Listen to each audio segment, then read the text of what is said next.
എവിടെയായിരുന്നു? എന്തുകൊണ്ട് എൻ്റെ ലൈവ് കണ്ടില്ല? അതാണ് എൻ്റെ ചോദ്യം. Thank you so much of the 40 rupees. Okay guys, എല്ലാവർക്കും വെൽക്കം സ്ട്രീം. എല്ലാവരും do like the stream guys, എല്ലാവരും ഡു ലൈക്ക് ദ സ്ട്രീം. തൊപ്പി BMW എടുത്ത് നേരത്തെ അറിഞ്ഞ കേസാണ്. എടാ കൺഗ്രാറ്റ്സ്, എനിവേ എടാ കൺഗ്രാറ്റ്സ്. ആൻഡ് BMW ഓണറായി അപ്പോൾ ഫൈനലി.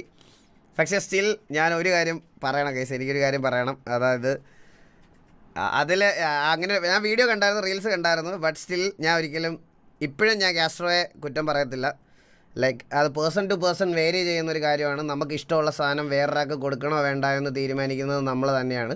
പക്ഷേ ആ ഒരു ഇൻസൾട്ടിൽ അല്ലാതെ അത് മേ ബി ചിലപ്പം അത് കൊടുക്കത്തില്ലെന്ന് പറയണത് അവൻ ഇൻസൾട്ടായിട്ട് ഫീൽ ചെയ്തിട്ടുണ്ടാവും. അതിന് വേണ്ടിയിട്ട് അവൻ വർക്ക് ചെയ്തു, ആ BMW എടുത്തു. അത് തൊപ്പിയുടെ ഒരു എഫേർട്ട്, അതിനെയും അപ്രീഷിയേറ്റ് ചെയ്യുന്നു. ബട്ട് സ്റ്റിൽ എനിക്ക് അതിൽ ഒരിക്കലും കാസ്ട്രോയോട് എനിക്ക് കുറ്റം എന്നുള്ള രീതിയിലുള്ള കാസ്ട്രോയുടെ ഭാഗത്ത് തെറ്റെന്ന് എനിക്ക് ഒരിക്കലും ഇപ്പോഴും പറയാൻ പറ്റത്തില്ല. അത് പേഴ്സൺ ടു പേഴ്സൺ ഓരോരുത്തരുടെയും ഇതാണ്.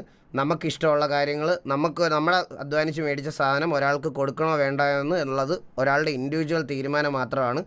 അത് ഒരിക്കലും തെറ്റായിട്ട് മോശമായിട്ടും പറയാൻ നമുക്ക് പറ്റത്തില്ല. പക്ഷേ ആ ഒരു സൈഡിൽ നിന്ന് അവൻ ആഗ്രഹമുള്ള വണ്ടി എടുത്തത് അവൻ്റെ എഫേർട്ട്, അതിൽ തൊപ്പിക്ക് കൺഗ്രാറ്റ്സ്. അത്രയേ ഉള്ളൂ അതിനകത്ത് എനിക്ക് അഭിപ്രായം പറയാൻ.